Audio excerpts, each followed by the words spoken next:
para empezar, por favor.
Muy buenas tardes. Buenas tardes, compañeros, con cada uno de ustedes. Vamos a dar inicio a esta conversación, a esta teleconferencia denominada Prevención y Control de la Coinfección de Tuberculosis y VIH en el contexto de la pandemia del COVID-19. Tengo el encargo de empezar ya, ¿no?, con el corresponsal y de alguna manera el agradecimiento al equipo organizador por esta invitación. En esta oportunidad, quien les habla, el licenciado Emilio Olortegui Arango, miembro del equipo técnico de la Dirección de Prevención y Control de ITS VIH y Hepatitis Virales del Ministerio de Salud, especialista en salud pública y responsable de la atención integral en poblaciones clave y manejo de las ITS, ¿no? En esta oportunidad vamos a contextualizar el tema del VIH, la tuberculosis y cuáles son las intervenciones estratégicas que se vienen contemplando desde el Ministerio de Salud para el abordaje de estas dos infecciones o de las personas que adquieren estas dos infecciones, y además de ello, cómo es que se ha tratado de abordar y tratar de alguna manera esta situación en el contexto de la pandemia del COVID-19, como es sabido para todos nosotros, un episodio bastante complicado, y más aún en el caso de las personas con VIH, que es un tratamiento crónico, que deben tomarlo constantemente y de por vida. Pero vamos a ver allá, explicar y conversar de alguna manera cómo es que se ha ido aterrizando esta temática, ¿sí? Les voy a agradecer bastante que por favor apaguen sus micros para evitar la interferencia, y todas las preguntas la van anotando en el chat, o si no al final me las conversan para poder ir resolviéndolas. Bien, voy a apagar la cámara para evitar el alto consumo de la red y empezamos. Prevención y control de la coinfección, tuberculosis y VIH en el contexto de la pandemia del COVID-19. Voy a empezar dando una referencia muy puntual que hoy en día nos permite identificar cuáles son las diferencias entre el VIH y la tuberculosis, ¿cierto? Me gusta siempre empezar porque hoy en día aún todavía confundimos, tanto los profesionales de la salud, quienes hablamos del tema, en confundir persona con SIDA o persona con VIH, ¿no? Hay que tener un punto bien clave, bastante clave, cuando hablamos o conversamos sobre el VIH.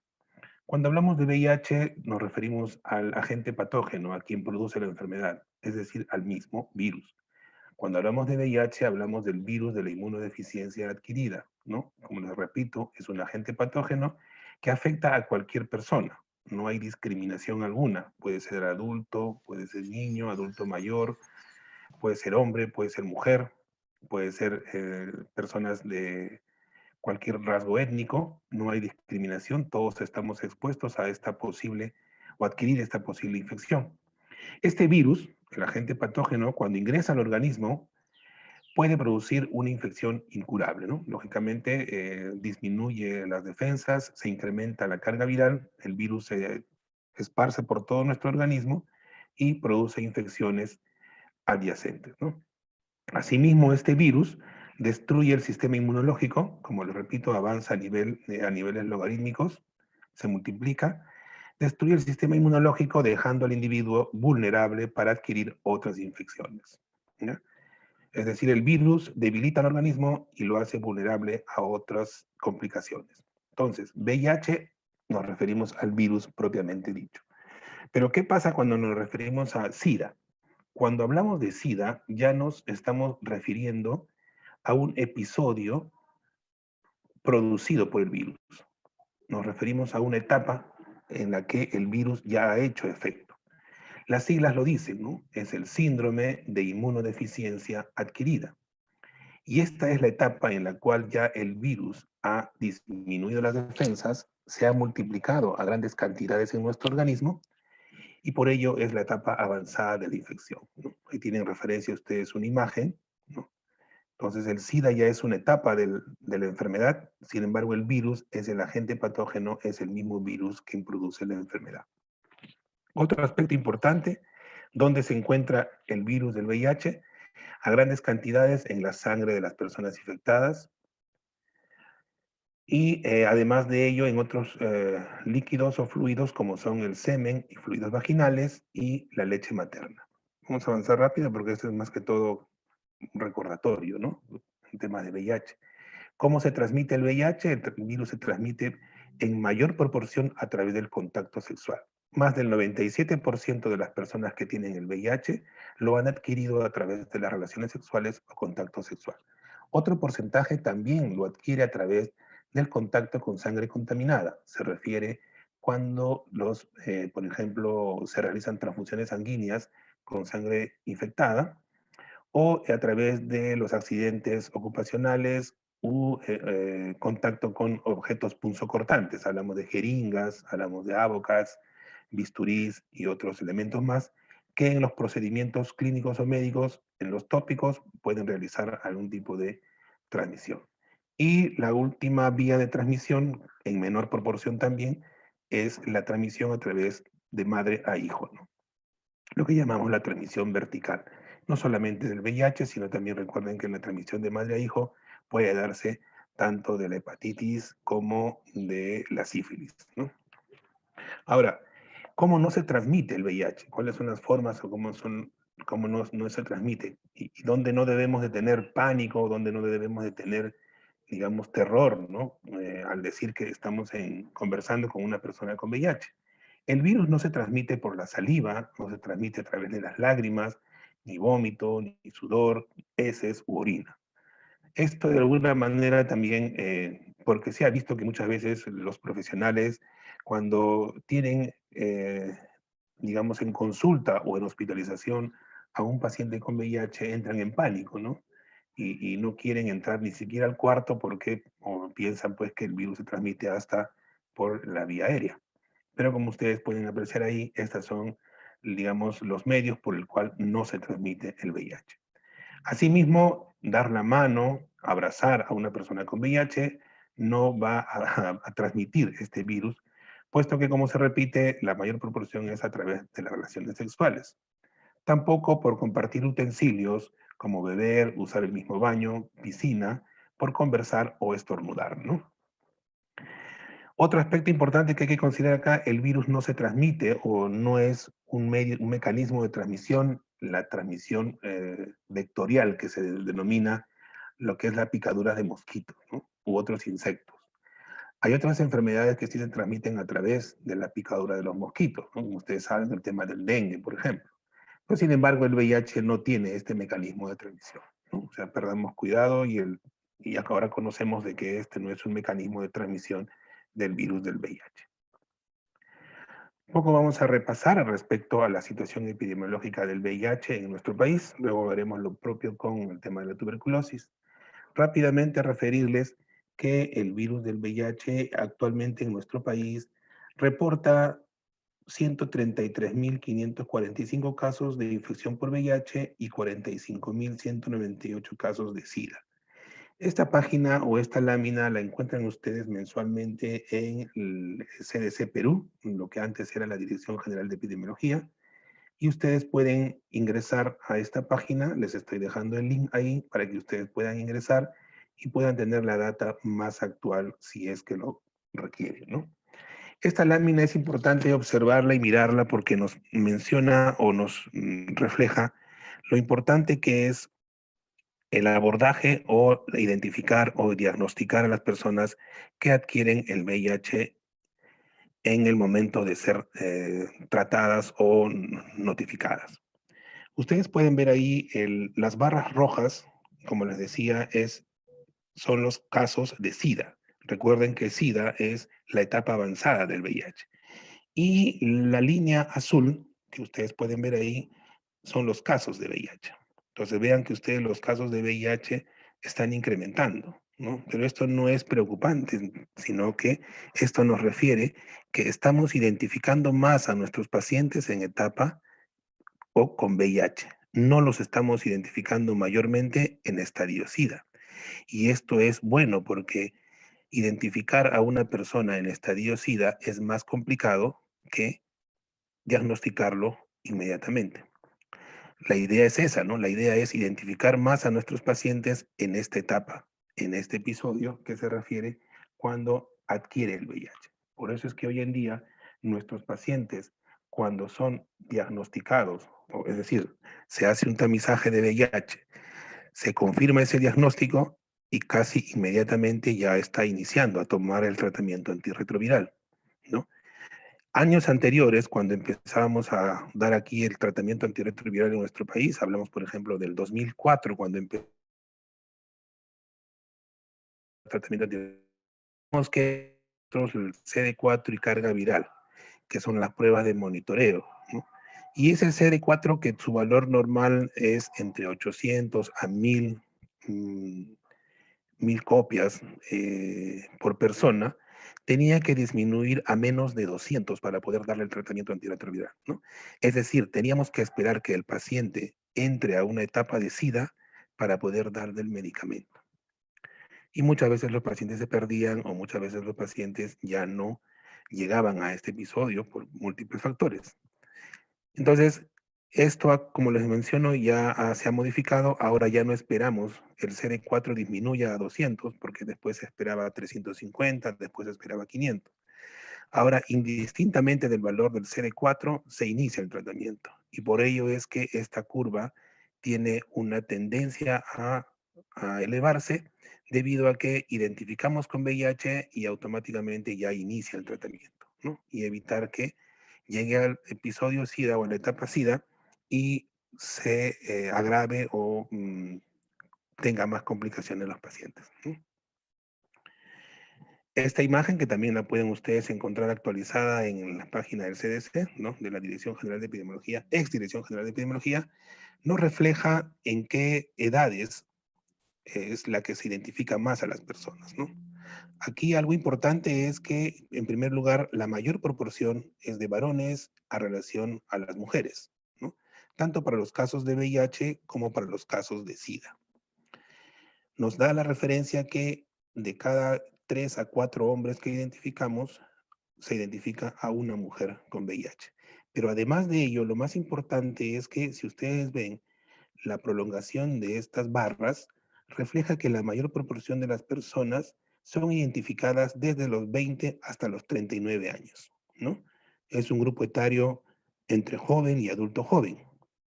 Esto nos determina en qué población o en qué grupo etario es la que debemos de trabajar más. y mucho más aún proyectándonos, vean ustedes que debemos de trabajar en esta barra o en este grupo etario, es decir, de 15 a 19 años. ¿Por qué? Porque en esta etapa es donde ya, digamos, existe una actividad sexual más, digamos, más reiterativa o con mayor proporción. Entonces aquí tenemos que enfatizar, ¿no?, en nuestros adolescentes que las actividades sexuales o la práctica sexual debe ser una práctica sexual segura. Y lógicamente lo más primordial es el uso del preservativo o el uso del condón. Lo mismo, como les decía, esta misma lógica aplicamos para el caso de SIDA, ¿no? Repetirle que la vía de transmisión a través de la vía sexual es 98,47%, ¿no? Transmisión vertical, 1,43, es decir, a través de madre a hijo, y la transmisión parenteral en 0,1%, ¿no? Una proporción bastante mínima, pero no despreciable, y hay que también evaluarla y tener siempre cuidado para evitar que más que todo los equipos profesionales, los equipos multidisciplinarios, hablábamos del médico, enfermera, obstetriz, psicólogo, laboratorista, ¿no?, o hasta el personal que realiza la limpieza, manipula los objetos, también debe tener cuidado para evitar algún tipo de complicación. Mencionarles que esta curva nos determina, o esta imagen nos determina que de alguna manera se está ya registrando a nivel de la notificación que se hace para VIH, los grupos grupos poblacionales, ¿no? Por ejemplo, o qué tipo de relaciones tienen las personas, ¿no? Las personas, por ejemplo, en la barra azul mencionan las personas con relaciones sexuales con varones, relaciones sexuales con mujeres o relaciones sexuales con ambos sexos, ¿no?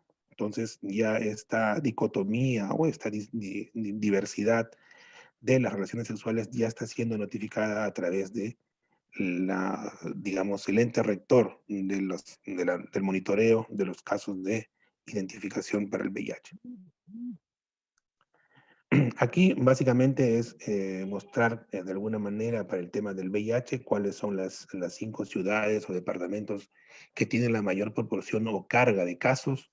Hablamos que para el tema del VIH tenemos a Lima, Callao, Loreto, La Libertad y Arequipa, ¿no? Son los 5 departamentos con más alta carga de notificación de casos de VIH, y la misma lógica para el tema de los casos de SIDA.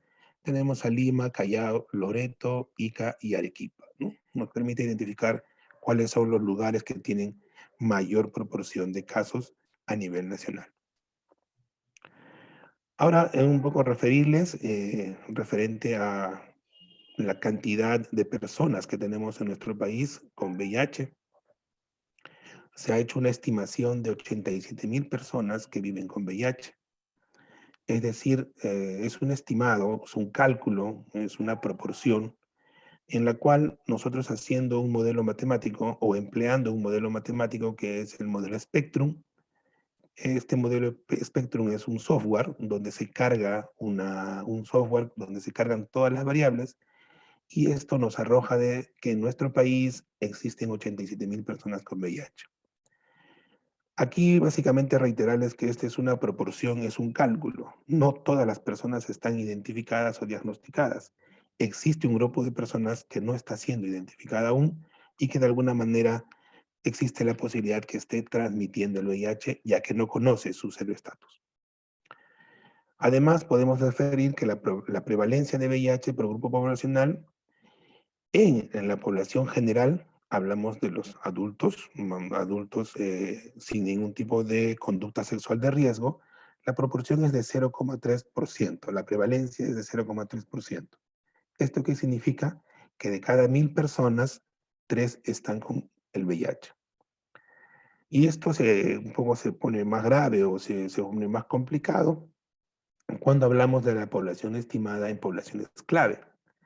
Hablamos de poblaciones clave cuando nos referimos, por ejemplo, a los hombres que tienen sexo con hombres. Aquí la proporción es del 10%, o la prevalencia del VIH es del 10%. Quiere decir que de cada 10 HCHs, uno de ellos tiene el VIH. Si hablamos de mujeres transgénero, ¿no? Mujeres transgénero, la proporción o la prevalencia es del 32%. Quiere decir que de cada 3 mujeres trans, una de ellas está con el VIH. Entonces, estas, digamos, prevalencias elevadas es lo que nos permite a nosotros identificar cuáles son los grupos poblacionales en los cuales tenemos que trabajar para hacer un corte o para poder detener el avance del VIH en nuestro país. Recordarles nuevamente que más del 97% de los casos identificados con VIH se han producido a través de la vía sexual, ¿no? Las relaciones sexuales propiamente dichas. Referirles que a nivel nacional en nuestro país existen 194 establecimientos de salud que brindan atención integral a los pacientes con VIH. Es decir, que a nivel nacional tenemos cobertura, ¿no?, del tratamiento. No hay ningún departamento que padezca de ello. Las personas que son diagnosticadas con VIH reciben su tratamiento en cualquier lugar del país. Es a nivel nacional. Y aquí también les estoy refiriendo una data de los establecimientos que brindan, además de los establecimientos del Ministerio de Salud, que brindan atención integral a los pacientes con VIH, ¿no? Con respecto a la tuberculosis, también el tema de la cobertura, por ejemplo, a nivel del MINSA, más del 70% de establecimientos de salud, eh, más del 70% de los pacientes con tuberculosis son abordados por el Ministerio de Salud, y las proporciones también casi similares a través de salud, el Instituto Nacional Penitenciario, Fuerzas Armadas y de la Policía Nacional del país, ¿no? Esta data es proporcional, ¿no? No ha habido, bueno, hay un acumulativo, pero sin embargo les he traído esta data que nos hace más referencia distributiva de cómo es que se dan los casos a nivel nacional. Otro aspecto importante, el tema de la prevalencia de VIH en pacientes con tuberculosis, ¿no? Hablamos del 1 al 2% de prevalencia. En Lima Callao esta prevalencia es en las personas nunca tratadas de 2,3%, enfatizándose San Juan de Lurigancho, que es una zona bastante con alta carga poblacional, ¿no?, donde la prevalencia es del 2%. Otro dato importante es que el 40 al 50% de pacientes con SIDA en el Perú desarrollan tuberculosis. Y aquí el análisis que les estaba comentando en su momento. La persona con SIDA es aquella persona que tiene, digamos, que está en una etapa ya avanzada del VIH. El VIH ya se incrementó su carga viral, el VIH se dispersó por todo su organismo. Eso hace que se complique o que afecte el sistema inmunológico, lo que se refiere que disminuye el CD4 y el paciente está, digamos, propenso o vulnerable, como lo dijimos, a otras infecciones. Por eso es que desarrollan tuberculosis, porque están vulnerables a otras infecciones, ¿no? Esta es la explicación por la cual nuestros pacientes con VIH deben de ser bastante cuidadosos, ¿no?, y tomar su medicamento para evitar que se complique la situación del VIH y adquieran fácilmente la tuberculosis, ¿no? En pacientes coinfectados la mortalidad es bastante considerable, ¿no? Es una mortalidad entre 39 y 63%. Y comentarles aquí que esta mortalidad, pues lamentablemente no se da más que por situaciones en las cuales los pacientes abandonan el tratamiento o no acuden a los establecimientos de salud para hacerse su control. Porque los medicamentos están garantizados, tanto los medicamentos para tuberculosis como los medicamentos para el VIH son gratuitos en los establecimientos de salud, ¿no? Podrían haber en algunos momentos unos episodios de desabastecimiento, pero sin embargo nunca se deja de brindar el tratamiento. Entonces, una vez más aquí, estas elevadas proporciones de mortalidad son por otros factores distintos a la disponibilidad del medicamento. Hablamos de factores socioeconómicos, por ello es importante analizar los determinantes sociales. Un paciente que está con infección debe recibir tratamiento para tuberculosis y tratamiento para VIH, y en muchas de las situaciones o muchas circunstancias los pacientes no pueden ir a trabajar. Y eso ya viene a complicarse en el contexto socioeconómico, ¿no? Y si trabaja, no puede tomar el medicamento, y si toma el medicamento, tiene que ir al establecimiento de salud y eso se complica.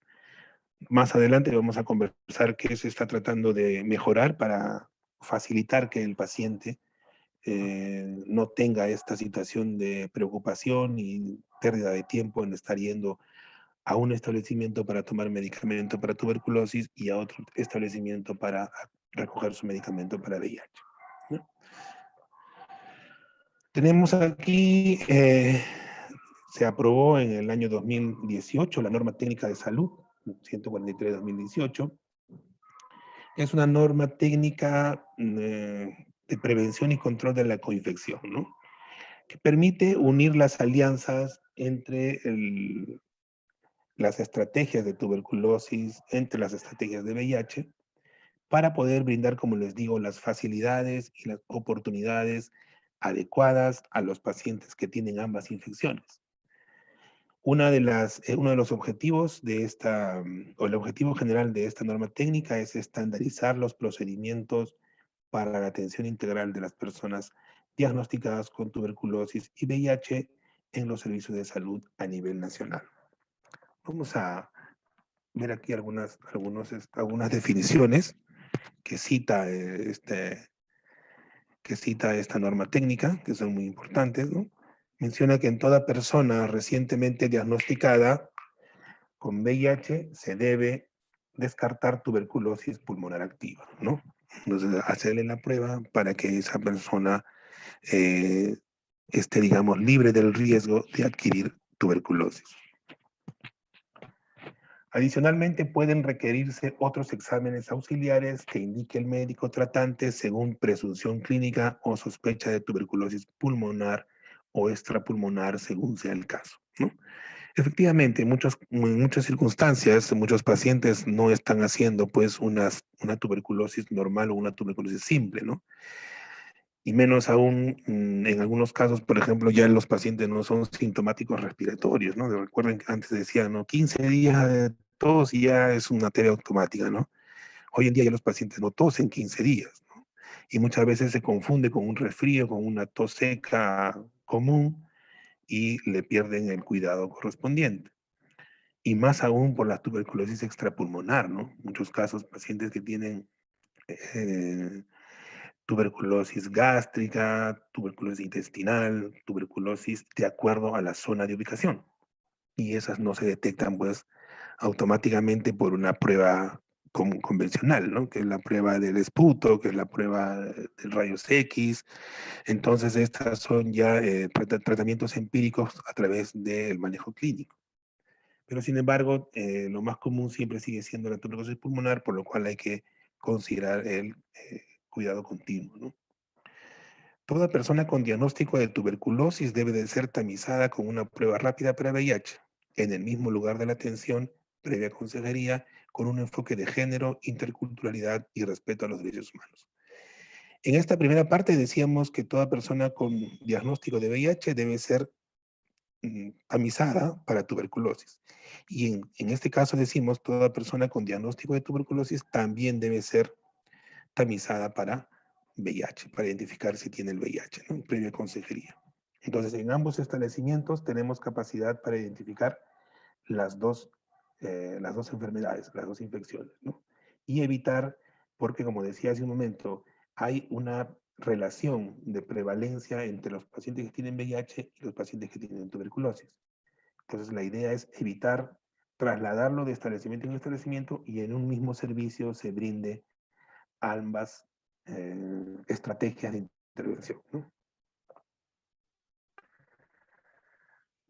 Otros acápites que nos menciona respecto a la tuberculosis en pacientes con VIH, ¿no? Menciona de que todo paciente con VIH se le debe descartar infección activa por tuberculosis, Mycobacterium tuberculosis, mediante evaluación clínica y exámenes de laboratorio. Como les decía, el descarte convencional se hace a través de la radiografía de pulmones, la prueba de tuberculina. Si se presentan síntomas respiratorios o se detecta lesión en la radiografía de pulmones, solicitar 2 baciloscopías de esputo. Si la baciloscopía es negativa, solicitar prueba rápida por cultivo en medio líquido. Si la baciloscopía es positiva, solicitar prueba rápida molecular. PCR en tiempo real automatizado. para diagnóstico de resistencia a isoniazida y rifampicina, ¿no?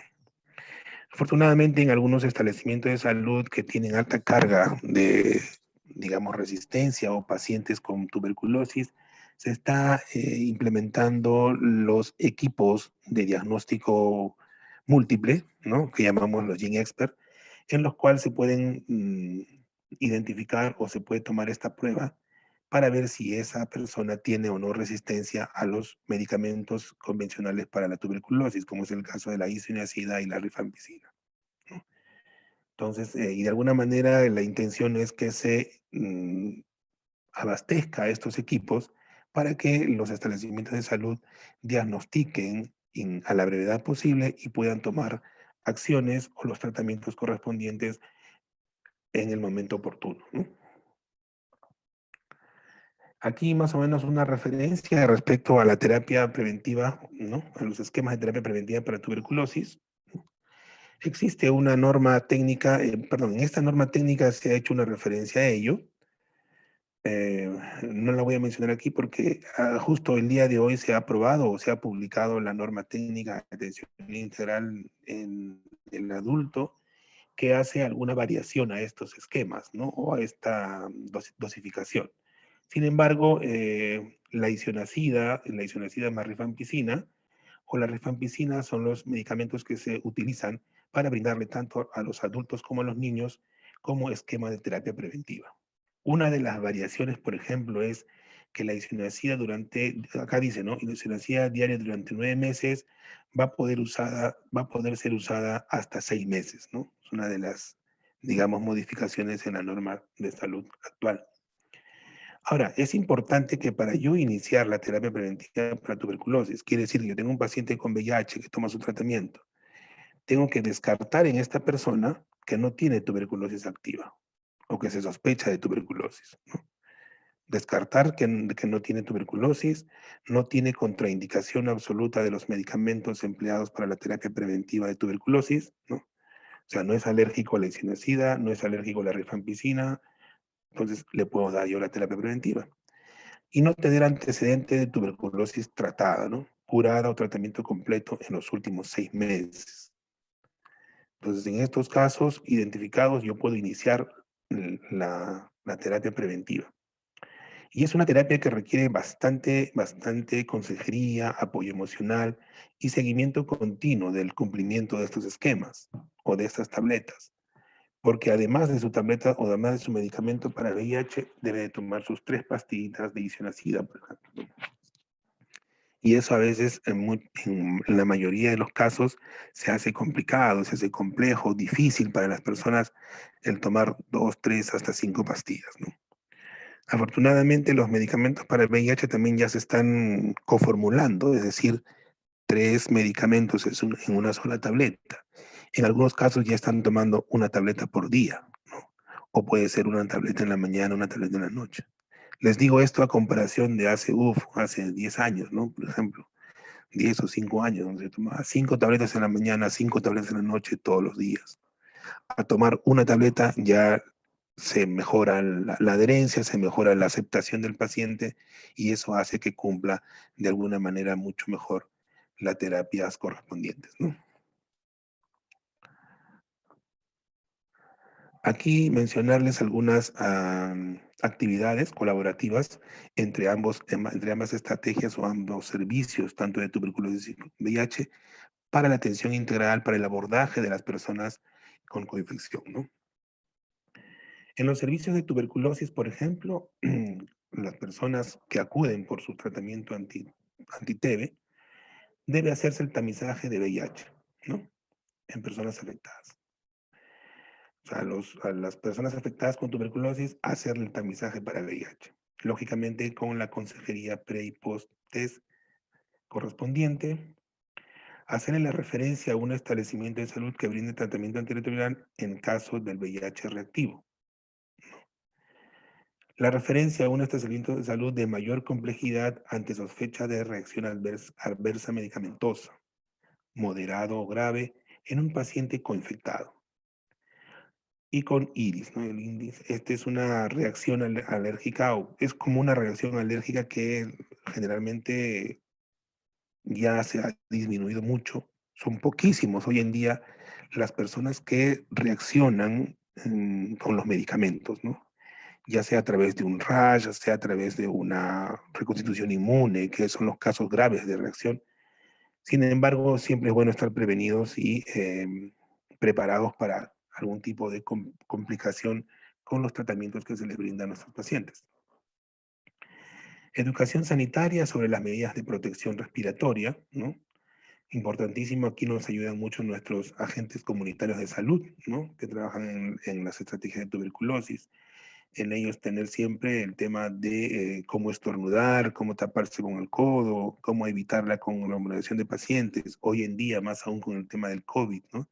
Cómo podemos protegernos y cómo podemos evitar que se transmita el VIH o la tuberculosis. Si yo estoy con tuberculosis y estoy en un espacio concurrido, ¿qué es lo que debo de hacer o cómo debo de comportarme o cómo debo de conversar, hablar y reaccionar ante un estornudo o una tos, por ejemplo, ¿no? Luego, un servicio de manejo integral de las personas con infección, tuberculosis y VIH, lógicamente, ¿no? El manejo integral que corresponde a cómo debo yo de asegurarme de que nuestros pacientes pasen por psicología, pasen por odontología, pasen por nutrición y otros servicios que de acuerdo a su complicación o la complejidad de su organismo debe de adquirir, ¿no? Tratamiento específico para la coinfección, tuberculosis y VIH con seguimiento de manera coordinada, ¿no? Estábamos hablando de que ya no lo vamos a tener que trasladar al paciente a otro establecimiento, sino nosotros mismos, en el servicio que estamos, darle el tratamiento tanto para tuberculosis como para VIH. Lógicamente, el reporte de casos, importantísimo siempre el reporte para el tema de monitoreo y la provisión de los insumos. Hablamos de pruebas y de medicamentos. Consejería e identificar grupos de alto riesgo para ITS, ¿no? En algunos casos, siempre la conducta sexual o el riesgo sexual depende de la conducta que tiene esa persona y ahí tenemos que educar mucho en prevenir las infecciones de transmisión sexual, mucho más aún en las poblaciones clave. Recuerden que hace un momento hablamos de las poblaciones clave, se refiere a los hombres que tienen sexo con otros hombres, las mujeres transgénero y las trabajadoras sexuales, ¿no? Y luego la notificación de sospecha de reacción alérgica medicamentosa por medicamentos antituberculosis o por medicamentos para el tratamiento antirretroviral, ¿no? Medicamentos para VIH. Esto era con respecto al servicio de tuberculosis. Ahora vamos a detallar algunos servicios de VIH, ¿no? La prevención del VIH en las personas afectadas con tuberculosis, con factores de riesgo, ¿no? Para ello, importante la consejería. Siempre una consejería es una metodología educativa en la cual uno aborda a la persona para hacerle entender que una conducta de riesgo, por ejemplo, no usar el condón en una relación sexual, amerita que debo de tomarme la prueba de VIH. Pero es que y en la consejería yo tengo que educar que esta persona identifique el riesgo, identifique que hay una necesidad de tomarse la prueba y acepte tomarse la prueba a través de un consentimiento informado. Asimismo, también este servicio provisiona de condones. Tenemos condones masculinos, condones femeninos y lubricantes, si fuera el caso, para las poblaciones clave. Se debe iniciar el tratamiento antirretroviral donde se disponga de tratamiento con seguimiento de manera coordinada, ¿no? Búsqueda activa de sintomáticos respiratorios en personas con VIH que acuden para la atención integral. Es lógico, o sea, siempre tenemos que estar nosotros buscando estas personas con algún tipo de riesgo, como por ejemplo la sintomatología respiratoria, en las personas, específicamente en las personas con VIH, en el servicio de VIH. Descartar la tuberculosis en estas personas con VIH en los establecimientos de salud que brindan tratamiento antirretroviral. Consejería sobre tuberculosis a las personas con VIH. Iniciar la terapia preventiva de antituberculosis en establecimientos de salud que brindan tratamiento antirretroviral. Realizar visitas domiciliarias e identificar causas de inasistencias ante los tratamientos, digamos, no solamente para tuberculosis, sino también para VIH, ¿no? Tenemos que hacerle un monitoreo, un seguimiento a nuestros pacientes, si hay abandono, porque no acuden. Si no acude el paciente, hay que ir a ver la forma o la estrategia con los agentes comunitarios para que nos ayuden a identificar qué es lo que está sucediendo y qué es lo que se puede, qué solución o qué alternativa se puede brindar. La referencia al segundo y tercer nivel de atención según la necesidad. Es decir, el sistema de referencia y contrarreferencia de acuerdo a la complejidad del asunto, de acuerdo a la complejidad o gravedad de la persona en tratamiento. Referencia a un establecimiento de salud de mayor complejidad ante las sospechas de algún RAM, ya sea moderado o grave, en pacientes coinfectados, ¿no? El tema de las reacciones alérgicas medicamentosas, solamente para hacerles hincapié, se considera mucho porque todo tipo de alergia, todo tipo de reacción a un medicamento tiene un sistema de vigilancia, ¿no? Esto es para considerar si ese medicamento puede seguir siendo usado o no. Por eso es que se hace énfasis aquí, como estamos hablando de medicamentos para tuberculosis y medicamentos para el VIH, existe todo un sistema de vigilancia. Si yo identifico, por ejemplo, una alergia, inmediatamente tengo que reportarlo para que se le haga el control a ese medicamento y se verifique si es que de verdad no está ocasionando daños o no va a ocasionar daños en otros pacientes, ¿no? El manejo integral, siempre importantísimo, no solamente estamos viendo nuestro servicio, no solamente vemos a la persona cuando viene, no vemos al VIH que viene o no vemos a la tuberculosis que viene, sino viene una persona. Viene una persona con su entorno biopsicosocial y emocional. Viene una persona que además de tomar medicamentos tiene que trabajar, tiene que estudiar, tiene que ver por su familia, tiene que ver por qué va a comer, qué no va a comer, qué otros problemas tiene. Entonces, tampoco le vamos a solucionar los problemas, ¿no? Pero sin embargo, debemos de abordar de alguna manera el enfoque emocional, porque eso nos va a ayudar y nos permite también garantizar que mi paciente va a tomar el medicamento como debe de ser o va a seguir sus controles oportunamente. Reporte de los casos de coinfección, lógicamente, al igual que en el caso anterior que vimos, y la notificación sospecha del RAM por medicamentos, ¿no? Siempre es, como les repito, es por un tema de vigilancia de reacción a los medicamentos. Aquí prácticamente es el tema de la cobertura de la terapia para tuberculosis por años, ¿no? De alguna manera también esta curva siempre aborda esta proporción. El, el tema de los enrolados, en los que inician tuberculosis en esta proporción de 10.000 a 1.500 aproximadamente. Y aquí una lámina o una imagen en la cual en el año 2019 se reporta la mayor cantidad de casos, ¿no? Como que Huancavelica, Tacna, Huánuco, Piura y Lima Región, Arequipa, ¿no? Los casos con, perdón, estamos hablando aquí de terapia preventiva.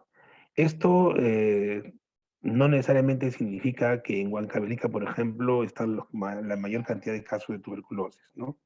Sino que aquí de alguna manera se está cumpliendo con las regulaciones o con las recomendaciones de que las personas tomen el tratamiento preventivo de tuberculosis, ¿no? O las personas con VIH tomen el tratamiento preventivo. Entonces, no confundir aquí, por favor, hasta yo me confundí. Esto es la cantidad de personas que están tomando terapia preventiva para la tuberculosis, ¿no? Y esto recuerden que es un registro, ¿no? O sea, lo que está registrado es que en estas ciudades están las personas con VIH tomando tratamiento preventivo para la tuberculosis.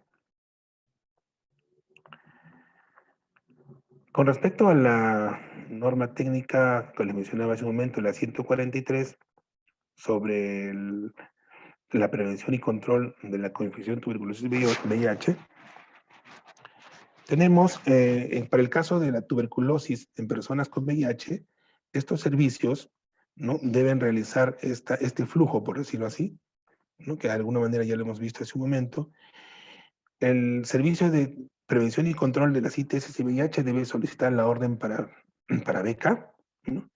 Estos insumos los va a proveer o los va a brindar o los va a programar la estrategia de tuberculosis, ¿no? Que consiste en el envase de esputo, ¿no?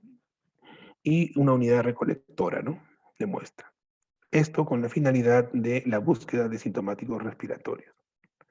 Entonces aquí lo importante es que el servicio de VIH debe tener los insumos para poder hacer la identificación o la búsqueda de casos de tuberculosis provistos por la estrategia de prevención de tuberculosis propiamente dicha. La terapia preventiva de tuberculosis, como les decía hace un momento, es indicada por el médico que atiende en la estrategia, ¿no? Aquí, como les repito también, hay que educar mucho a nuestros pacientes de la tuberculosis y lo importante que es tomar esta terapia preventiva para evitar que esta persona que tiene de alguna manera el sistema inmunológico eh, involucrado, digamos, o el sistema inmunológico comprometido, ¿no?, evite que adquiera o coja la tuberculosis. Persona con VIH, recuerden que está con su terapia para VIH. Si no toma adecuadamente el medicamento, puede haber el riesgo de disminución de CD4. Si disminuye el CD4, es propenso a que adquiera la tuberculosis. Pero si toma su medicamento para VIH y además toma adecuadamente la terapia preventiva, podemos garantizar que la tuberculosis no va a entrar. Pero podemos garantizar si es que este paciente entiende lo importante que es la adherencia, tomar el medicamento oportunamente. Como les repito, además de la pastilla para VIH, tengo que tomar 3 pastillitas de isoniazida, ¿no?, en el caso más simple. Entonces, muchas veces 3, 4 pastillas o 5 pastillas en la mañana, o perdón, en la noche, se hace un poco complicado, ¿no? Hasta nosotros mismos, ustedes mismos hagan un recuerdo, una remembranza, ¿no? Cuando les dicen tómense, qué sé yo, una citromicina, una tableta por cada 12 horas, por 5 días, ¿no? ¿Cuántos de nosotros cumplimos al horario puntual la toma de medicamentos? Entonces, estamos hablando de personas con VIH, con tratamiento y además tomar terapia preventiva, ¿no? El caso se hace un poco más complejo. Además, se hace la entrega del tratamiento. Oportunamente sería pues ver la forma como el paciente tome el medicamento diariamente y hacer el reporte correspondiente, ¿no? Esto, como les repito, es para ambos casos, tanto para las estrategias de tuberculosis como para la estrategia de VIH, ¿no? Con respecto a la prevención de VIH en personas con tuberculosis, mencionamos que toda persona con diagnóstico de tuberculosis debe ser tamizada con una prueba rápida para VIH en el mismo lugar de atención, ¿no?, previa consejería con un enfoque de género, interculturalidad y respeto a los derechos humanos. ¿Por qué enfatizamos esto? Reiterando de que la norma, ¿no?, la norma técnica 143, enfoca su intervención al mismo lugar de atención. Es decir, si yo estoy tomando medicamento para tuberculosis, no debo de ir a otro establecimiento de salud para que me tomen la prueba del VIH, sino en ese mismo lugar que estoy tomando mi tratamiento para tuberculosis, me tomen la prueba de VIH, ¿no? El responsable del tamizaje es el personal de salud del Servicio de Prevención y Control de Tuberculosis. En este caso estamos hablando de tuberculosis. De no tener la disponibilidad de la prueba rápida, utiliza las pruebas de tamizaje disponibles en el establecimiento de salud. Lógicamente aquí la intención es que los servicios se provisionen de las pruebas de tamizaje digamos, a discreción, ¿no? Si no, no debo de tener pruebas, pues, si manejo 20, 30 pacientes por mes o por día, debo de tener las pruebas de acuerdo a las demandas que yo voy a requerir. Si ustedes atienden 10 personas por día, no se preocupen en tener 10 pruebas por día, ¿no? Si es que tengo que tamizarlos a todos. Las pruebas rápidas de VIH hoy en día son las pruebas que se deben de tener y se ha comprado en mayor proporción y en mayor cantidad. No tengan temor en decir yo voy a querer 100, 200, 300 pruebas rápidas, no, porque hay que tamizar. Y recuerden ustedes que hace un momento dije que en nuestro país existen 87,000 personas con VIH. A la fecha solamente tenemos 70.000 personas con tratamiento, un aproximado. Estamos diciendo que 17.000 personas no tienen y no conocen el diagnóstico de VIH. Tienen el VIH, pero no lo saben. Y esas personas están transmitiendo el VIH. Por eso es importante tamizar. Y por eso es que tenemos que garantizar que las pruebas rápidas estén a la disponibilidad y se tamice a la mayor cantidad de personas. Por eso es que invocar aquí a los equipos de salud, ¿no? A los equipos de salud para que se abastezcan de este insumo y tamicen a las personas en el momento oportuno. Ahora, respecto a la prevención del VIH en personas con tuberculosis, toda persona con tuberculosis debe ser tamizada con una prueba rápida para el VIH. Existe un ciclo de capacitación, existe un ciclo de reforzamiento de la prueba de tamizaje. Todos los equipos y todos los establecimientos de salud hoy en día tienen la capacidad y la disponibilidad del insumo para hacer el tamizaje correspondiente, ¿ya? Es una prueba bastante segura, es una prueba garantizada, ¿no? Es lo mismo que tomarse una prueba de ELISA, por ejemplo. Sin embargo, siempre invoco yo a que las personas que tomamos la prueba del VIH, la prueba rápida, nos concentremos mucho en la técnica y en cumplir específicamente lo que nos dice el inserto o las indicaciones de una prueba rápida, ¿no? Por ejemplo, si me dice 1 milímetro de sangre hasta la línea roja que tiene la pipeta, entonces la sangre tiene que llegar hasta esa línea roja, ¿no? Esperar los 10 minutos, 15 minutos, 20 minutos que hice, depende que tengan que esperar ese tiempo. 3 gotas del buffer, si son 3, 3, si son 4, 4, si son 5, 5. Lamentablemente eso varía por cada tipo de prueba, ¿no? Entonces, mantener la prueba rápida la conservación en un lugar fresco a tanto de temperatura. Entonces, muchas veces, vean ustedes, por ejemplo, en Loreto, en Tarapoto, a cuánto llega la temperatura, ¿no? Y muchas veces hemos encontrado farmacias sin aire acondicionado. Entonces, eso puede generar algún tipo de dificultad o algún tipo de alteración en el resultado de la prueba, ¿ya?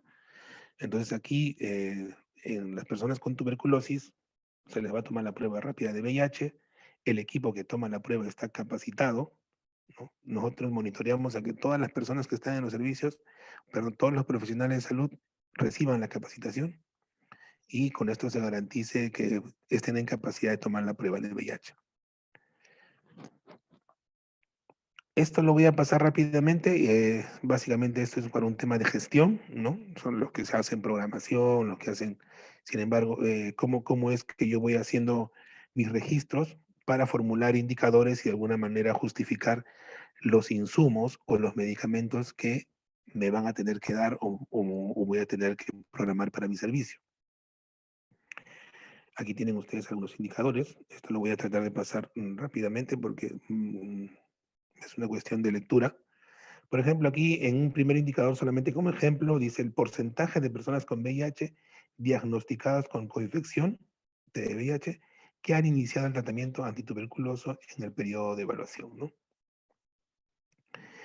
Por ejemplo, se hace en el primer trimestre o segundo o tercer trimestre. Yo tengo que ver cuántas personas con VIH, con condición de VIH que iniciaron, cuántas han empezado tratamiento antituberculosis entre el total de las personas con coinfección diagnosticadas en el periodo, ¿no? O sea, cuántos se han diagnosticado y cuántos ya han empezado el tratamiento antituberculoso. Recuerden que ustedes que hay que hacer algunas pruebas antes de iniciar el tratamiento y la idea de este indicador es que yo debo de monitorear si mi paciente que lo he diagnosticado ya está tomando el tratamiento antituberculoso, que la idea no es perderlo, ¿no?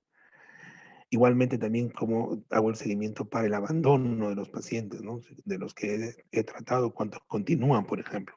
Y esas son las medidas como los indicadores nos van evaluando, midiendo, controlando que mi servicio esté de alguna manera eh, abordando oportunamente el- las intervenciones, ¿no? Porcentaje de personas que fallecen, porcentaje del éxito de tratamiento, es decir, lo que se curan, por ejemplo, aquí, cuántos ya están curados, o las altas, porcentaje de éxito de tratamiento, ¿no? Así, para que puedan Eso lo pueden ir revisando, todos los indicadores, que están incluso en la misma norma técnica, que también se los puedo proporcionar. Aquí el tema de registro de consejería y tamizaje también es una cuestión bastante rápida. Recordar que todos los registros en el GIS, en el Sistema de Registro de Información, relacionados a diagnósticos como actividades, se registran la primera vez en el año como definitivo y luego se registran con una R de repetitivas, ¿no? Todos los diagnósticos, hepatitis, VIH, sífilis, consejerías, administración de tratamiento y de vacunas, todo se registra. Pero aquí importante es que las primeras atenciones, es decir, un paciente que recién llega al servicio, ¿no? Se le hace una prueba, por ejemplo, de VIH. La primera prueba de VIH yo la registro como definitivo, ¿no? Le pongo una D en la hoja GIS. Y las demás veces que vienes ya es repetitivo, ¿no? Porque esto vendría a ser como un control, una persona ya controlada, ¿no?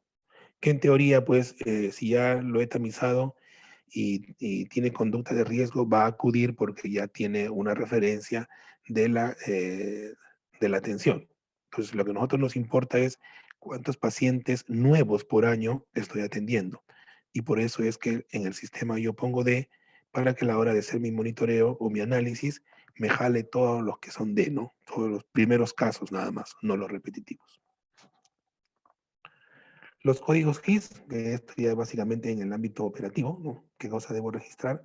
Sus códigos, ya de acuerdo al servicio, a la atención que yo brindo, tengo ahí para disponer de estos códigos. Ahí hay muchos más, lógicamente, pero son ya estandarizados, ¿no? Aquí un poco las intervenciones de enfermería, también que básicamente son, mm, digamos, procesos, procedimientos o actividades puntuales en la cual no voy a tratar de enfatizar porque no es un curso netamente para enfermería. Sin embargo, las actividades pueden ser relacionadas al tipo de servicio que uno brinda, lógicamente, y su codificación correspondiente, ¿no?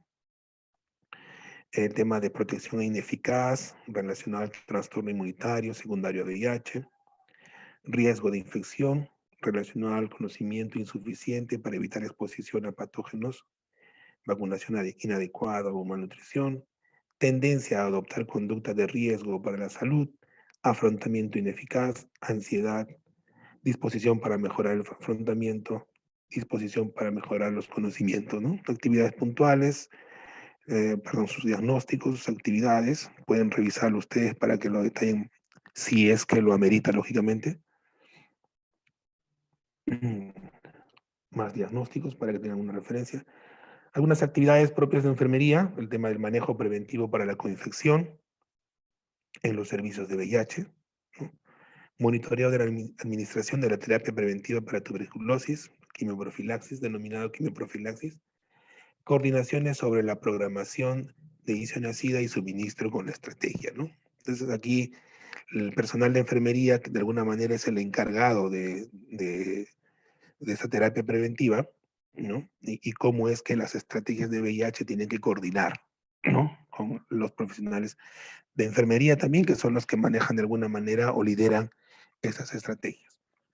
En los servicios de VIH hay que estar en la búsqueda constante de sintomáticos respiratorios, ¿no? Por la sospecha de tuberculosis y, lógicamente, en la consejería sobre tuberculosis, ¿no? Sobre la prevención de la tuberculosis.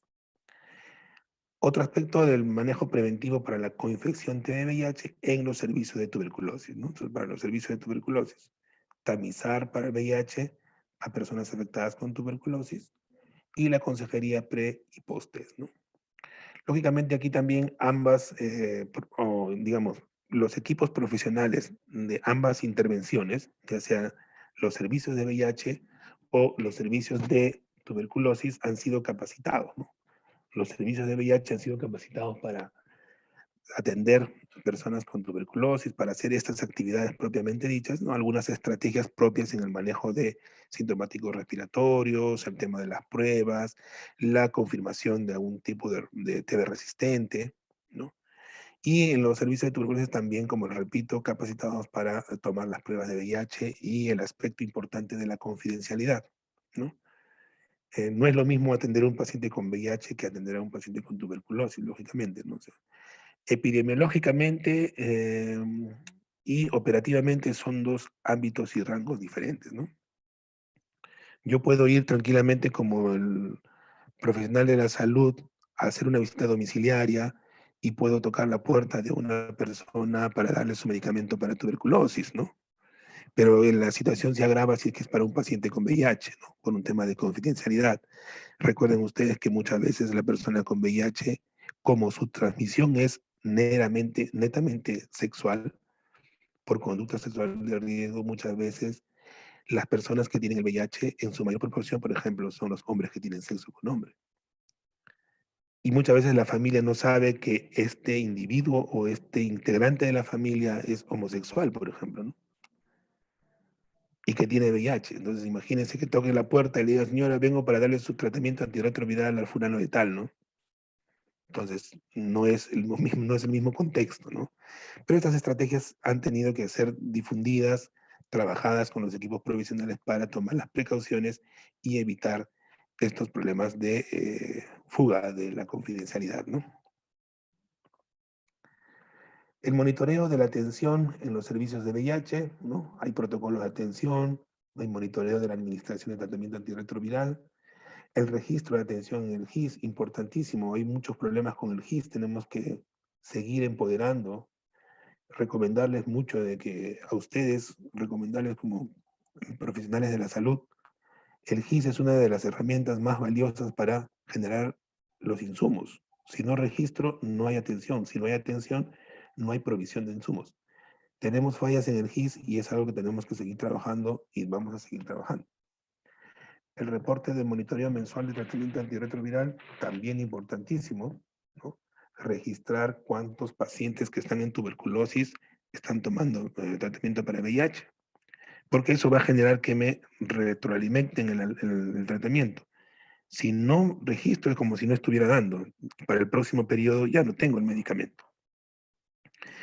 La búsqueda continua del sintomático respiratorio, que ya es por tercera o cuarta vez que estamos repitiendo, importantísimo, ¿no? No solamente limitarme a darle su tratamiento, sino a indagar si estás bien, hay tos en la casa, alguien está tosiendo en la casa, tiene algún problema respiratorio. Hoy en día, más aún por el tema del COVID, ¿no? O sea, se hace más extensa, digamos, la búsqueda. Y las coordinaciones, bueno, esto a través de las coordinaciones con la estrategia de tuberculosis para la solicitud de baciloscopías, recipientes de muestra, ¿no? Las coordinaciones internas que deben hacer entre ambas estrategias para provisionarse de insumos.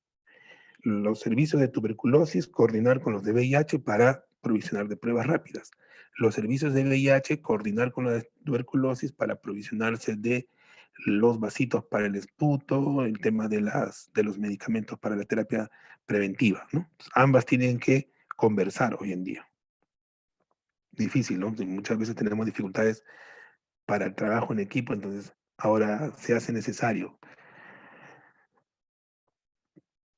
El tema del monitoreo de la atención también en los servicios de tuberculosis, ¿no? Entrevista de enfermería para los pacientes afectados con tuberculosis, monitoreo para la administración de tratamiento antituberculosis, monitoreo de los controles de BK, identificación temprana de personas en riesgo para VIH y solicitud de tamizaje, ¿no? Lógicamente aquí está en el tema de las entrevistas, ¿no? En las entrevistas muchas veces tanto los equipos, todo el equipo multidisciplinario de la entrevista, pues muchas veces logra eh, hacer amistad, hacer conversación con los pacientes y muchas veces los pacientes confiesan conductas sexuales de riesgo o algún tipo de identidad de género, ¿no? Orientación sexual. Entonces eso es importantísimo porque permite que las personas puedan o los profesionales de salud identificar alguna situación de riesgo y solicitar la prueba de VIH o recomendar el tamizaje, ¿no? Muchas veces uno le dice, ¿no? Podemos tomar la prueba de VIH. No, pero lo que pasa es que aquí trabaja, en este centro de salud trabaja, por ejemplo, un familiar, ¿no? Entonces tiene que ir a otro establecimiento a tomarse, ya esa es la situación particulares, pero que ya tienen otro enfoque, ¿no? Reporte del informe operacional de tuberculosis en el SIG-TV. La estrategia de tuberculosis tiene tiene una plataforma, ¿no? Una plataforma, tiene un software en el cual se hace el seguimiento y el monitoreo a través de esta plataforma vía internet, ¿no? Y las coordinaciones con el personal del VIH, de VIH. Lógicamente, ambas estrategias tienen que conversar para ver en qué medida se puede mejorar o realizar las actividades oportunamente, ¿no? Seguimos aquí, básicamente, la tarjeta de administración de terapia preventiva, ¿no? Estos formatos lo pueden encontrar en la norma técnica.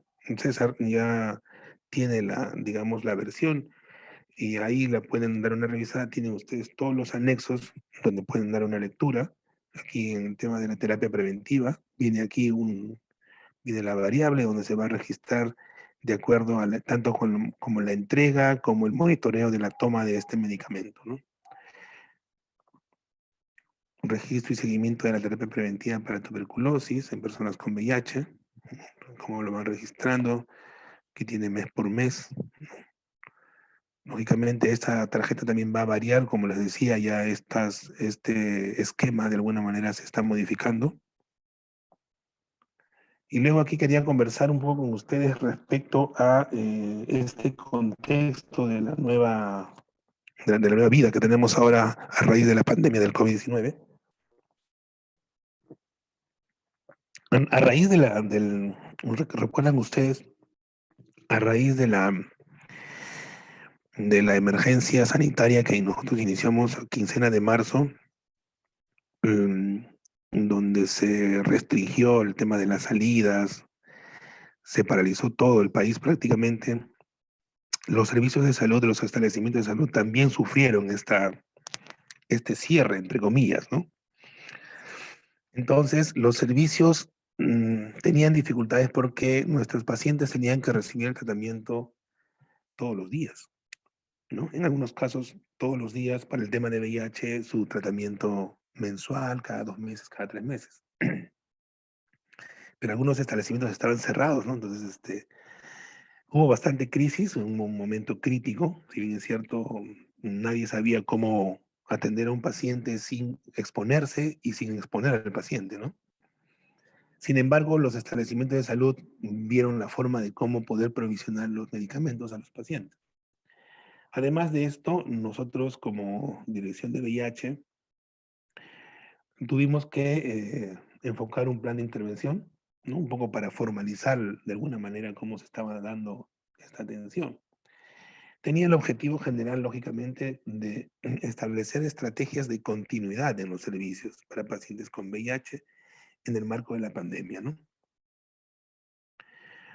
Lógicamente, monitorear las acciones, brindar asistencia técnica, mejorar la coordinación, planificación y fortalecer el sistema programático. Esto a raíz de que los medicamentos tenían que entregarse en cualquier lugar a cualquier paciente que lo requeriera, lógicamente. Y esto iba enfocado más, por ejemplo, en el tema de VIH. Nosotros entregamos los medicamentos a los pacientes por mes, ¿no? El paciente va a su hospital todos los 20 de cada mes y le dan su medicamento.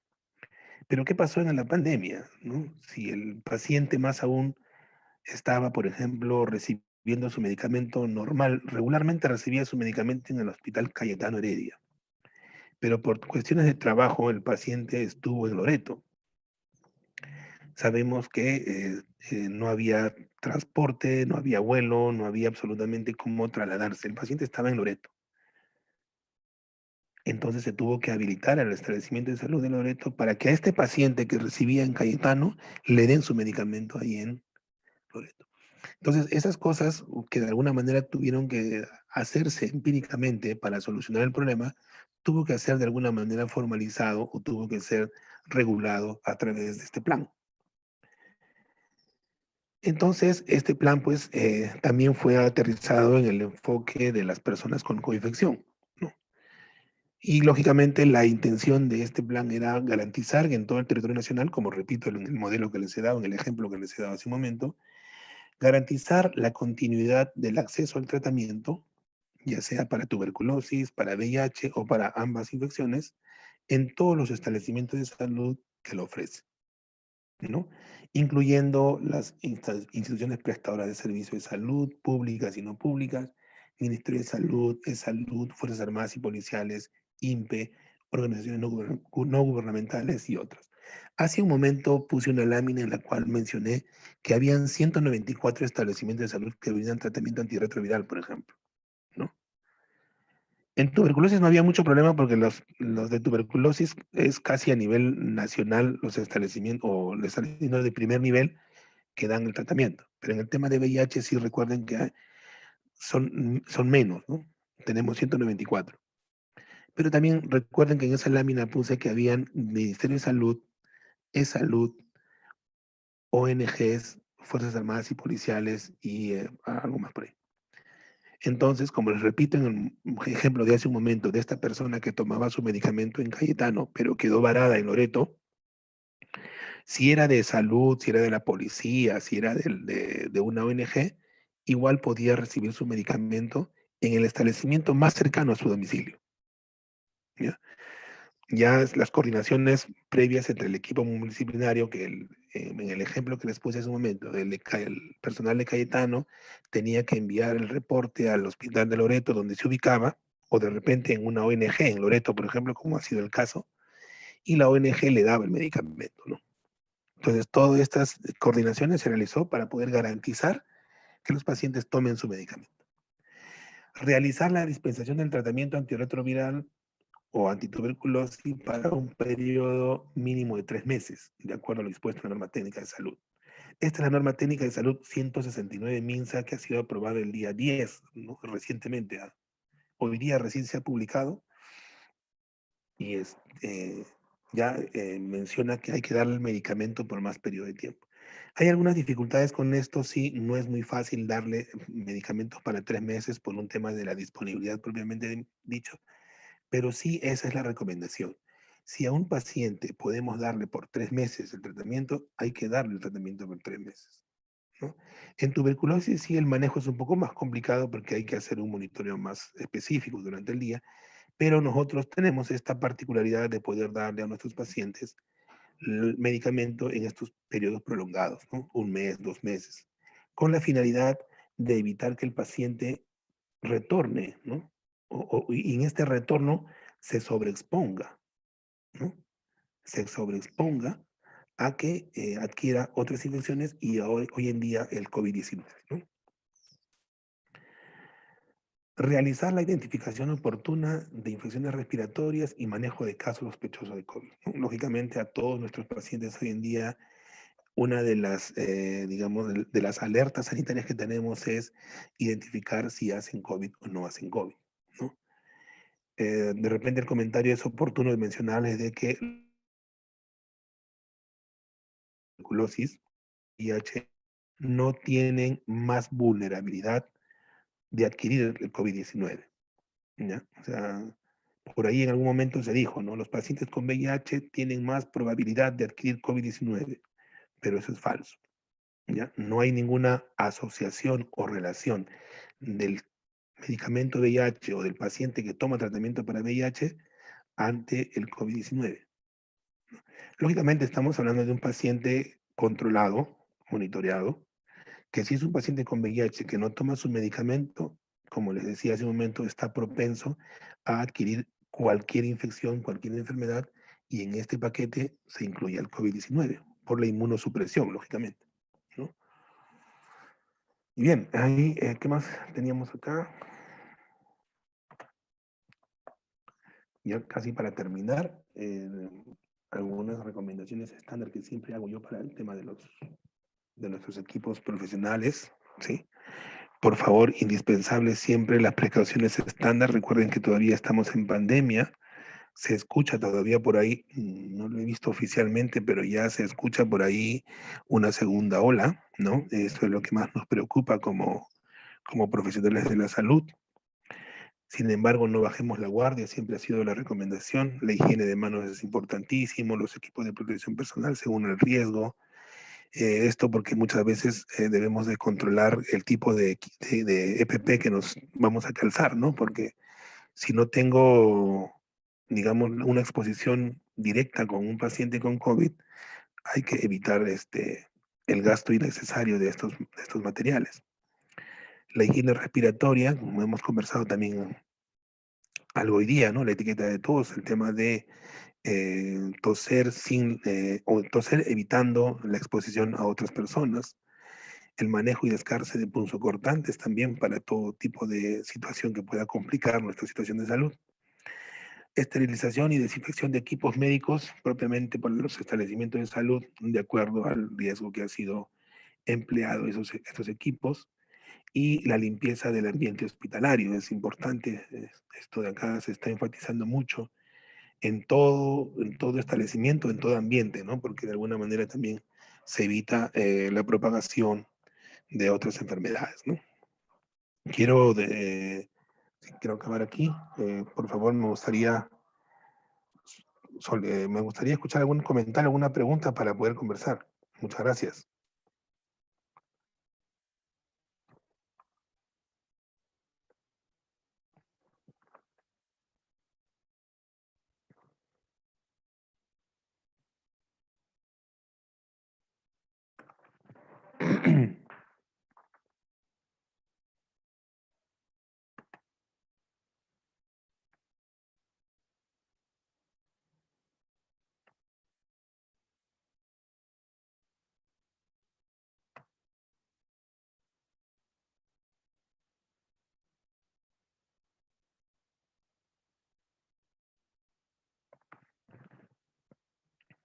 Creo que están sin audio. Si no, levanten la mano, por favor, para poder, o si no, me escriben al chat.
Invitamos que por favor, si alguien tiene algún comentario, alguna pregunta, no sé si César tienes ahí para darle el audio o si no me escriben, por favor. Ávido y presto para alguna duda.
Entonces se supone que todo está claro, entonces todo ha quedado perfecto, ¿cierto?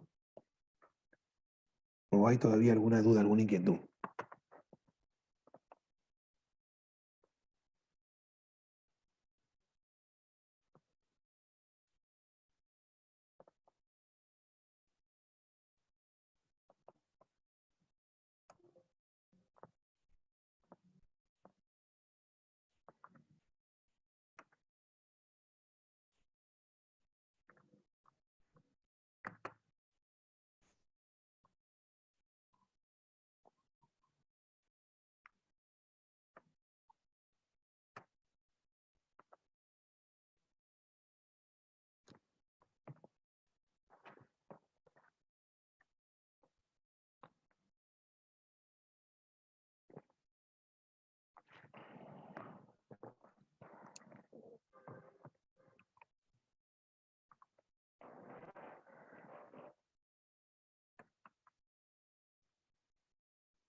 Bueno, ¿alguna pregunta entonces? Si no, para comentarles algo más rapidito. ¿Me escuchan? Si alguien, por favor, me dice si me están... César, ¿me estás escuchando?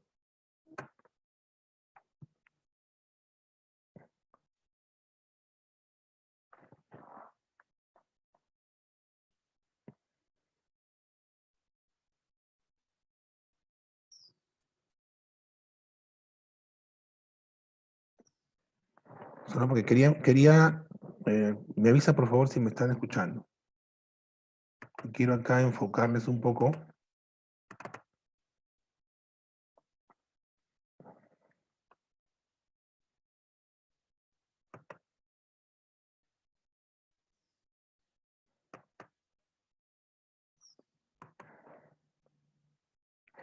para que más o menos quería conversarles de qué manera se trabaja el tema de la reducción de la transmisión, cuál es el enfoque de reducir la transmisión del VIH, ¿no? Las ITS, el VIH, a través del marco normativo, ¿no? Una participación comunitaria, descentralizar la oferta fija de servicios, implementar la oferta móvil, optimizar la información estratégica, la comunicación y la articulación intersectorial. Entonces, lo importante para esto, lo que quiero aportar acá, muy bueno, el tema de la normatividad, como les decía, hay las normas técnicas. Esta norma técnica de acá de atención integral es la que se está ahorita actualizando, se ha actualizado al día 10, hoy día ha salido publicada la nueva norma.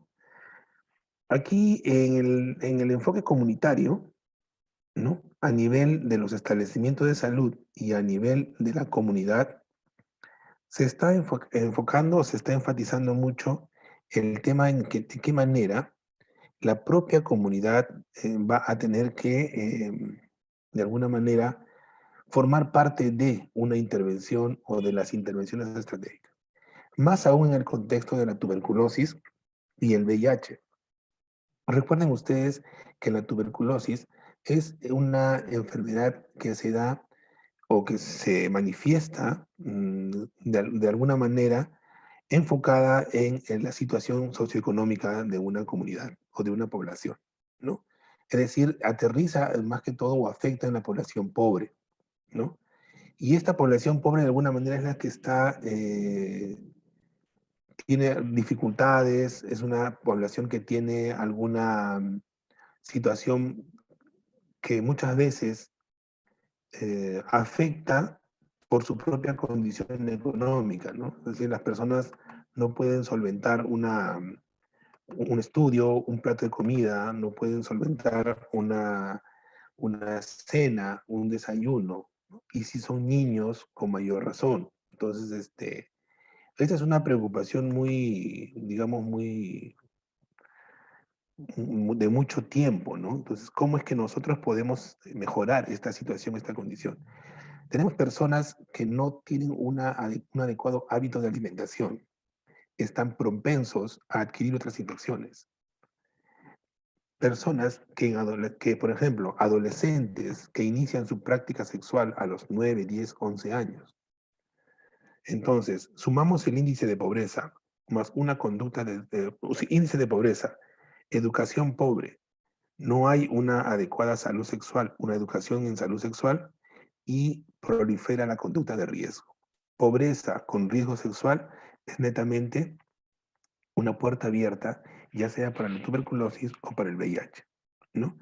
Entonces, el enfoque comunitario, y por eso quería mostrarles esta lámina, que nosotros desde las intervenciones estratégicas para VIH, y también lo está haciendo tuberculosis, que ya lo maneja de mayor, digamos, con mayor énfasis, considerar el abordaje comunitario, ¿no? Entonces, tenemos que aterrizar nuestras intervenciones a este nivel con los agentes comunitarios. Incluso estamos trabajando con la Dirección de Promoción de la Salud en estos momentos los comités comunitarios contra el COVID-19. ¿Qué significan los comités comunitarios contra el COVID? Los comités comunitarios es la agrupación de personas que trabajan con los comedores populares, con las asociaciones de líderes, con las madres de familia, y en estos entornos va a haber un enfoque de educación de salud integral, ¿no? Y ahí se va a educar a las personas para evitar el tema de la tuberculosis, higiene adecuada de manos, el uso de los residuos y de alguna manera también enfocar otros riesgos, ¿no? El tema del VIH, el tema del COVID-19, el tema del dengue, malaria en algunas zonas rurales. Entonces, identificar que en este contexto lo importante que es la participación comunitaria para un abordaje oportuno de las enfermedades, ¿no? Como les decía hace un momento en la lámina también que les presenté, les decía, ¿no? Los grupos etarios de mayor preponderancia son las personas desde los 20 hasta los 40 años aproximadamente. Entonces son personas que ya tienen el diagnóstico de VIH. Ellos han tenido práctica sexual previa. Es decir, que estamos hablando de que las personas menores de 20 años ya tienen práctica sexual y no han utilizado un condón, es decir, han tenido prácticas sexuales inadecuadas. Como han tenido prácticas sexuales de riesgo, es que adquieren el VIH. Entonces hay que trabajar en ello, ¿no? Lamentablemente nuestros servicios de salud están ofertando el servicio en un establecimiento de salud. No se está yendo a la comunidad. Por eso es que la participación comunitaria es fundamental en estas circunstancias, ¿no? Entonces yo no puedo decirle a un grupo de pacientes o yo no puedo decir a la comunidad tal que venga al establecimiento de salud o que venga al hospital para tamizarlo por VIH. ¿Por qué? Porque ni tampoco tamizarlo para tuberculosis o hacerle la prueba de SPUT. ¿Por qué? Porque ahora tengo limitaciones en mi establecimiento de salud. Hay establecimientos de primer nivel donde pueden entrar 3, 4 a 5 personas. Entonces, tengo que ver la forma de cómo yo decir que la comunidad se organice. Organizo una plaza, organizo un mercado, organizo una cancha deportiva, ¿no? Organizo un estadio y ahí llevo mi servicio y hago el tamizaje correspondiente, ¿no? Cito a las personas, hacen se se ubican y se hace un tamizaje, ya sea para tuberculosis, para VIH, la vacunación correspondiente, se hace el triaje para un tema de control de diabetes. Por eso es que ustedes han escuchado las campañas integrales que se están haciendo ahora, ¿no? Campañas integrales, dice, campañas integrales para despistaje de glucosa, despistaje de anemia. Entonces, ahí estamos aprovechando, ¿no?, las otras pruebas, tanto para tuberculosis como para el VIH, ¿no? Sintomáticos respiratorios y VIH más aún, porque en esos lugares, pues, hay, digamos, eh, una buena cantidad de gente que está acudiendo. Con los adolescentes tenemos un poco de dificultades. Ustedes saben que la prueba de tamizaje requiere un consentimiento informado. Quien realiza el consentimiento informado tiene que tener, digamos, un documento, es una hoja simple, pero es un documento porque eso lo firma el paciente aceptando la prueba de VIH. Si acepta la prueba de VIH, recién lo puedo tamizar. Los menores de edad no pueden firmar un documento, ¿no? Por un tema legal. Entonces, ¿cómo le tomo yo la prueba a un menor de edad si es que no puede firmar un documento? Tiene que venir acompañado del papá. Pero muchas veces los chicos tienen prácticas sexuales, ¿no? Adolescentes, 15, 16 años, y no saben, pues, o sus papás no saben que están teniendo relaciones sexuales, ¿no? Entonces hay una estrategia ahí que estamos tratando de implementar, de poder tamizar a los mayores de 14 años sin la necesidad de que vengan los papás. Pero igual sigue habiendo el problema para los menores de 14 años, ¿no? Hay niñas que tienen relaciones sexuales a los 12 años, ustedes saben, gestantes de 12 años, 11 años. O sea, esta es una preocupación que quise comentarlo y por ello es importante que el enfoque comunitario es una estrategia que hoy en día está recobrando bastante importancia y se va a implementar en muchos establecimientos de salud, se va a implementar en muchos niveles, incluso de decisión, ¿no? Hablamos de las municipalidades, hablamos de las agencias locales, hablamos de los mismos, de los propios establecimientos que van a tener que articular con estas comunidades para que puedan de alguna manera llegar a esta población que no se puede llegar. Bien, hasta aquí era todo lo que podría mencionarle respecto a este enfoque que se va a realizar. Sí, por favor, agradecería si es que hay algún comentario, una pregunta, si no, ya para terminar brevemente. Gracias.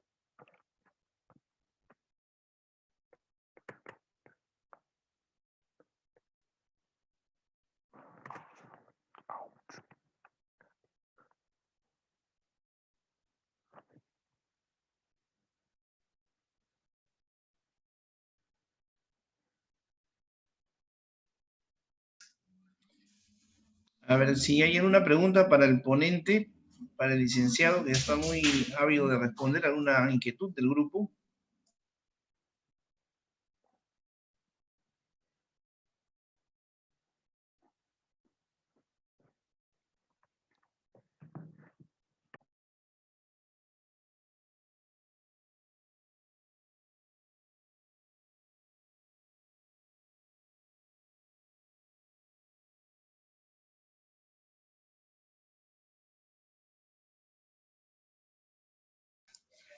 Bueno, licenciado, creo que ya no hay preguntas. Gracias por su participación, gracias a todo el grupo. Ya estaríamos viendo una nueva oportunidad. Ok. Igualmente también, muchas gracias, César. Estamos en contacto. Un gusto. Gracias a todos por participar. Los esperamos en nuestros próximos eventos. De acá tenemos un tema sobre nutrición en pacientes renales. De repente les interesa, le podemos enviar el like también para que puedan escuchar.